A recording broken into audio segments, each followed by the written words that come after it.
Sir ये उस्मान जमाल नहीं है? Usman Jamal sir. Sir sir दे हुए मां तो सर दे तो बक्कुल है खानवा है सर दे हुए मां तो बोलूं नो है सर सर हमको द क्लास नजर माते थे। सही दे तो बेटा, मुझे पानी दे। कम अच्छा जी, ये असल में मैं आप लोगों के उसमें वो ज्यादा ही इन्वॉल्व हो जाता हूँ, इधर मसला जो होता है वो बैटरी उसकी खत्म हो जाती है। अच्छा जी, यहाँ पर अब हम कहाँ पे थे जी के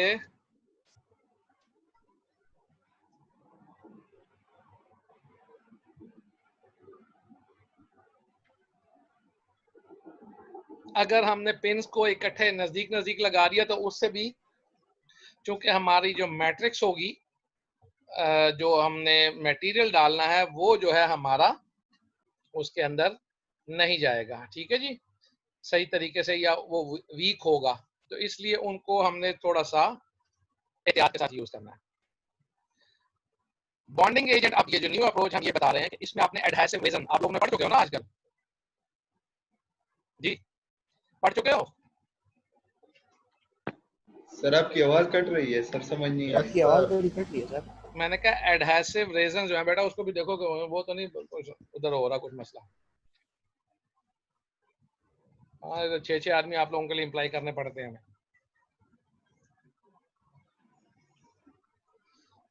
अब ठीक है जी आवाज?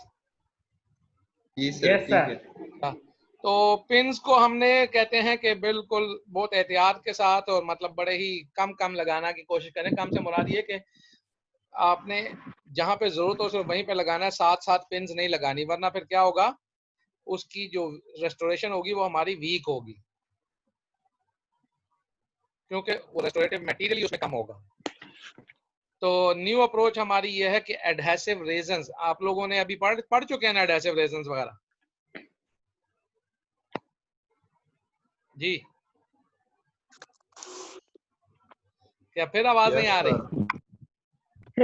आ रही है। हाँ ना, जब काम की बात हो तो आवाज फिर आदमी को नहीं आती होती। सर वो कट कट के आ रही है सर। अच्छा, वही ना, कुछ चीजें कटी हुई नहीं होनी चाहिए, पूरी नहीं होनी चाहिए।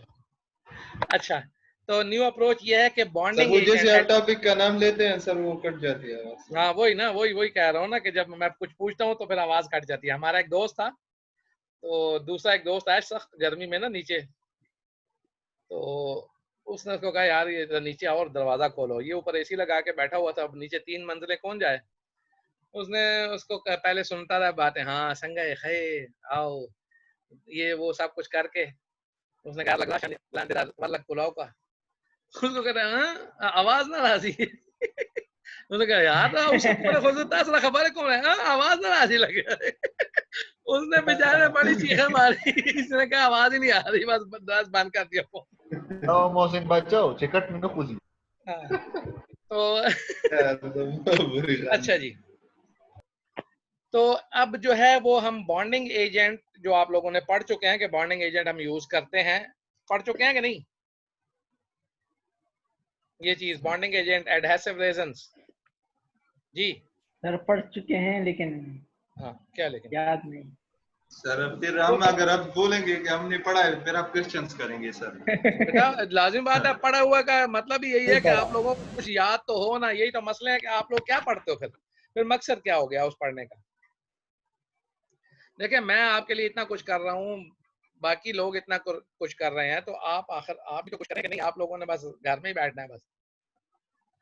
तो नहीं सर हम एडहेसिव पढ़ते हैं रेजन्स, लेकिन सर वो जल्दी रिवाइज करना पड़ता है सर, डेंटल मटेरियल भूल जाता है सर। बेटा ये तो है ना। अब आपका क्या ख्याल है, आप उधर वही हिसाब है कि जब पेशेंट आया करेगा तो आप कहेंगे ठहरो मैं वो बुक निकाल के देख के आऊँ कि उसमें मैंने अब क्या करना, होम्योपैथिक वाला काम करोगे? नहीं सर वो याद हो जाएगा सर, लेकिन अभी हाँ ना, ताजा ताजा है ना। चलो अच्छी बात है, ताज़ा ताज़ा ही ज़हन में रखना होता है, ये नहीं होता कि ताज़ा ताज़ा को आप बुला दें। और ये जो चीज़ एक हमेशा ज़हन में रखो कि आपने जो चीज़ एक मरतबा पढ़ लेनी है, ये सारी ज़िंदगी के लिए आपके ज़हन में नक्श होनी चाहिए, वरना काम नहीं चलना। आगे जाकर ये नहीं होगा कि आप उसको बिठाएं और ठहरो मैं बुक पढ़ के आता हूँ, ठहरो मैं ये चीज़ देखता हूँ, ठहरो मैं वो देखता हूँ। पेशेंट आ गया सर ये आप अभी जो आप पेन्स वगैरह पढ़ा रही हैं कॉलेज में प्रैक्टिकल कराते हैं कि नहीं? ये मैं मेरा करवा मतलब दूंगा, कि मैं करवा दूंगा आपको, बाकी कॉलेज वालों का तो वो आप फाइनल ईयर में जाके कहीं पढ़ेंगे इसको, पेन्स वगैरह लगाना। सही। ठीक है, मैं आपको प्रैक्टिकल करवा दूंगा मॉडल्स के ऊपर। अच्छा जी, एडहेसिव रेजन्स या बॉन्डिंग एजेंट जो है ना, उनको वो कहते हैं टूथ स्ट्रक्चर को और रेस्टोरेशन जो है, जो हम फिलिंग है इसके साथ हम बॉन्ड कर देते हैं। आजकल ये न्यू अप्रोच चल रही है। लो जी, अब ये आ गया है हमारा, ये देख रहे हैं वो जो हमने बात की थी कि अनसपोर्टेड इनेमल कौन सा होता है। ये हमारा डेंटिन है, ये हमारा इनेमल है। तो ये जो अनसपोर्टेड है, इसका इसके साथ कोई लिंक नहीं बन रहा, ठीक है ना, इसके साथ नहीं पकड़े हुए। तो ये यहाँ से लेकर इतना हिस्सा जो है ये सारा अनसपोर्टेड है। ये केरीज है, ये डिके लगा हुआ है। ये हमने कैविटी बनाई है। ये जो लोग कह रहे थे कि जी आप हमें हवा में बता रहे हैं, ये आपकी बुक में भी इसी तरह की पिक्चर्स बनी हुई हैं। उन्होंने कोई ला के सामने आपके दांत नहीं रखा हुआ, ठीक है ना जी। तो वहां पे भी वही सेम चीज है, बल्कि मैं तो इससे ज्यादा सिंपल करके आपको चीजें बताने की कोशिश कर रहा था। इसमें ये सरफेस जो है, ये वाली, ये थिन एरिया, ये आपका इनेमल है, ये डेंटिन है, ये पल्प है। ये अब इस एरिया को उन्होंने इस तरह से काट लिया, दांत यहाँ पे भी बना वैसे ही हुआ, ठीक है। तो ये कैविटी बन गई है, ये बॉक्सेस बन गए हैं। इस एरिया को उन्होंने फिर बड़ा करके दिखाया कि ये अनसपोर्टेड इनेमल है। यहाँ पे जो हमने आपको बताया था, ये 90 डिग्री के ऊपर तकरीबन उसके ऊपर वो बनता है, ये वाला एरिया, और यूं इसका ये क्या है, रेस्टोरेशन का ये और ये।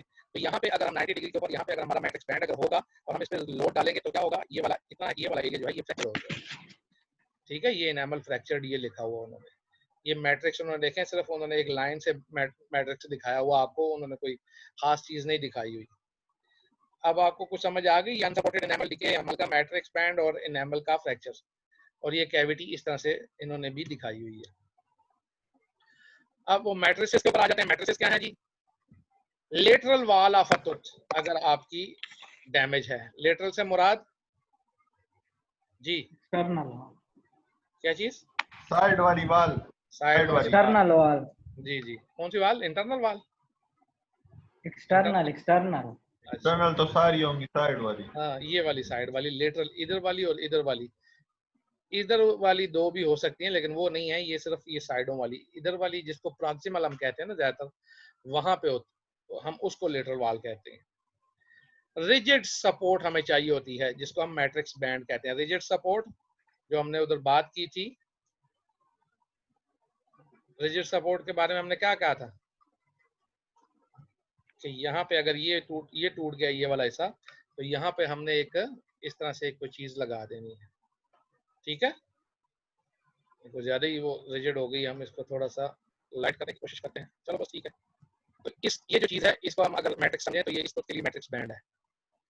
तो यहाँ पे हमने मैट्रिक्स बैंड लगाना है, और ये लाजमी है, क्योंकि अगर हम इसको रखेंगे, इसको ऊपर से हम कंडेंस करेंगे तो फिर हम कुछ कर सकेंगे, अदरवाइज यहाँ पे हम इधर ला के कंडेंसर लगाएंगे जब, तो जोर देंगे तो ये अगर रिजिड नहीं होगी, फ्लेक्सिबल होगी, तो ये तो मुड़ जाएगी, और उसके नतीजे में हमारे पास जो कैविटी आएगी वो ठीक नहीं आएगी,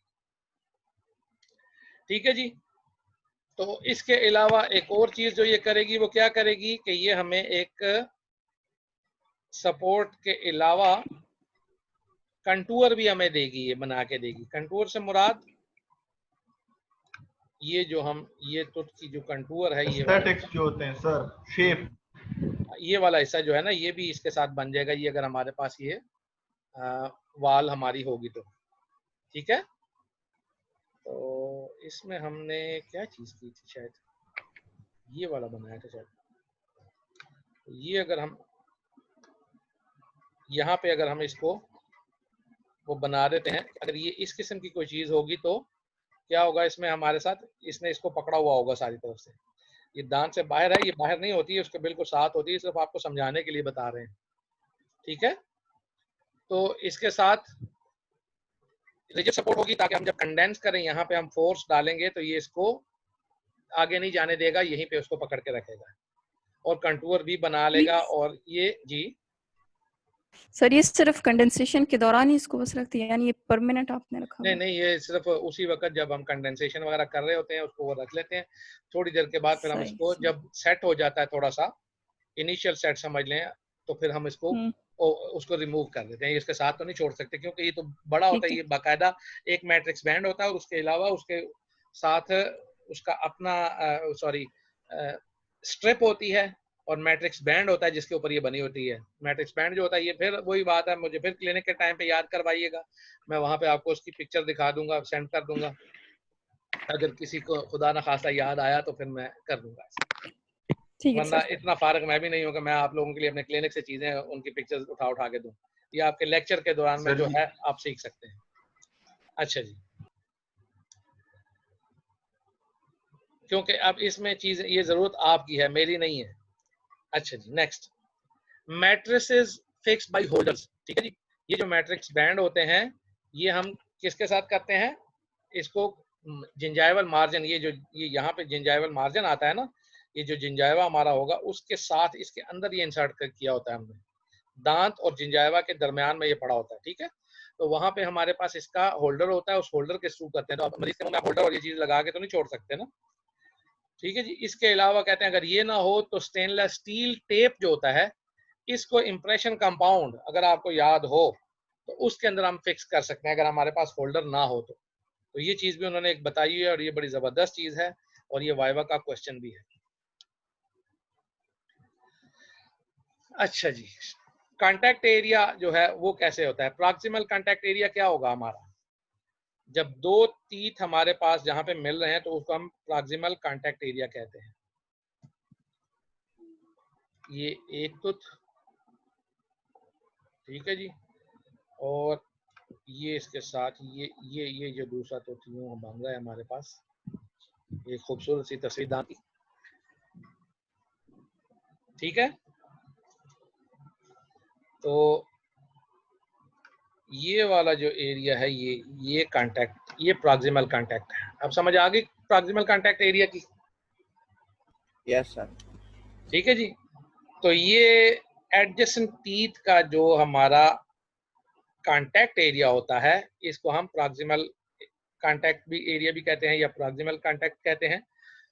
तो ये अगर मैट्रिक्स बैंड हमारी जो कि इसके दरमियान में पड़ी होती है, यहाँ पे लगाएंगे ना, यहाँ पे होगी ना हाथ दांत के लिए, अगर मैट्रिक्स बैंड हम लगाते हैं तो ये मैट्रिक्स बैंड अगर हमारी थिक ज्यादा होगी इसकी थिकनेस, तो फिर क्या होगा, ये प्रॉक्सिमल कांटेक्ट एरिया, फिर जब हम उसको रिमूव करेंगे तो ये क्या होगा, वो जो उसकी थिकनेस जितनी होगी ज्यादा उस हिसाब से वहां पे वो कांटेक्ट एरिया हमारा उतना ज्यादा अच्छा नहीं बनेगा। समझ आ रही है जी? नहीं आई समझ जी?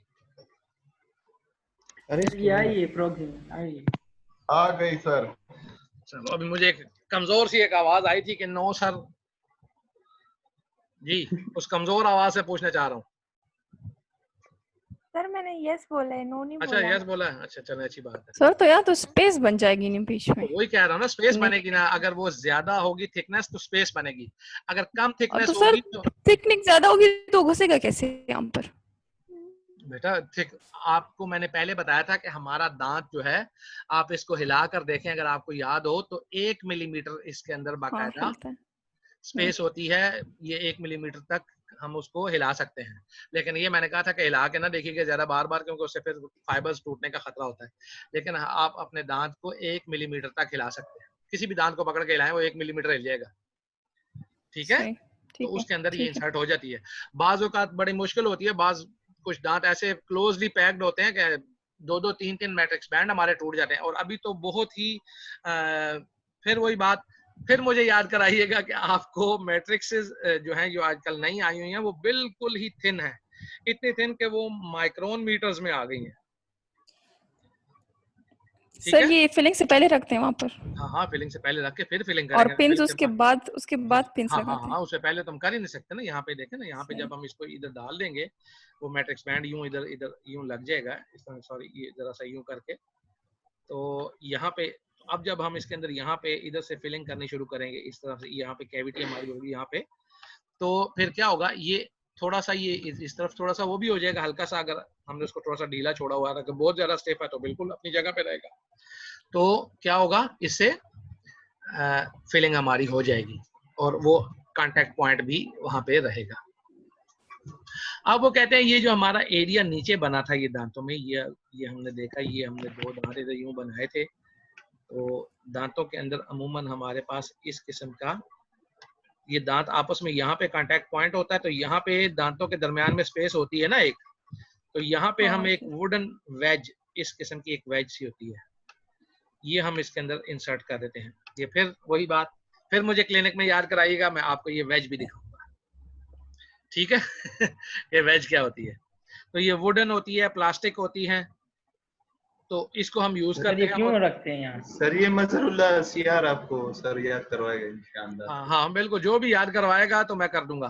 तो ये इसलिए बेटा कि ये यहाँ पे ये जो गैप है, ये जो गैप है, इसके साथ यहाँ पे हमारा ये जो मैट्रिक्स बैंड है वो यहाँ पे होगा। एक मिनट मैं इसका कलर चेंज करूं ताकि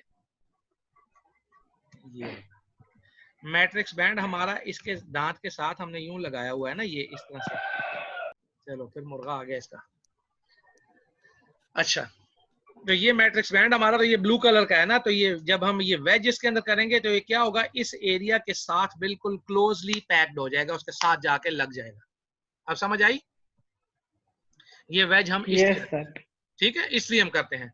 तो इससे जो हमारा वो जो है एडाप्टेशन जो होगी उसकी वो बिल्कुल क्लियर हो जाएगी। ये किसका मुर्गा बोल रहा है, इसको बंद कराओ। अच्छा जी, और इसके अलावा एक और काम कि ये थोड़ा सा दांतों को सेपरेट कर देगा, ठीक है। अब ये जो इसके लिए हमने ये एक और चीज भी है कि अब ये हमारी अगर देखें ये कैविटी अगर इसमें है और ये हमने इधर ये मैट्रिक्स लगाया हुआ है, मैट्रिक्स बैंड, तो जब हम इसके ऊपर कंडेंसेशन कर रहे हैं तो कंडेंसेशन के बाद एक और चीज आती है हमारे पास, हम उसको बर्निशिंग कहते हैं।